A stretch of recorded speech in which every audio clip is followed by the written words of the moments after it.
موسمê çinîna ceh û genim nêzik dibe û her kes berê xwe dide parêzgeha Hesekê ya gotênasîn bi navçeya herî sereke ji aliyê dana genim herûha tevaya şînkayiyê ji Sûriyê re. Lê îsal çandiniya genim ne wek salê çûnî ji ber gelek sedeman li gorî cotkaran. بالنسبة لزراعتها قنم ركين بوي قنم حكومة ما ذكره وبسعرها أود حددينه وإيه مزارع وقت قد حكومته بترسجي مثلا حكومة بر بخاري الدرة بلكي فاتورانات قد سبا ندان مزارع والفيدا بخسره.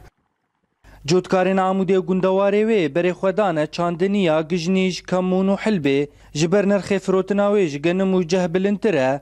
Hêjaya bîrxistinê got genim hewceya herî giring e ji herêmê re, herûha bandora kêmbûna wê di sala pêş de wê were xuya kirin.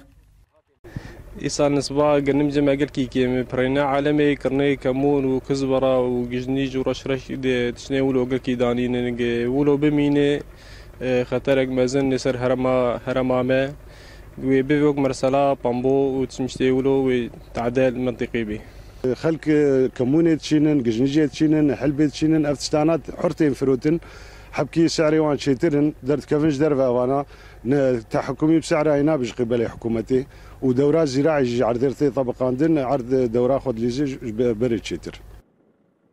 یەک ji sedemên sereke ji kêmbûna çandiniya genim ew e tinebûna piştgiriya maddî ya gosaziyên rejîmê di dane cotkaran. Robro çandiniya genim li parêzgeha Hesekê kêm dibe û heger kesên berpirsiyar guh nedin vê pirsgirêkê wê di pêşerojê de rolek û bandorek nebaş di aborî û jiyana millet de pêk bîne.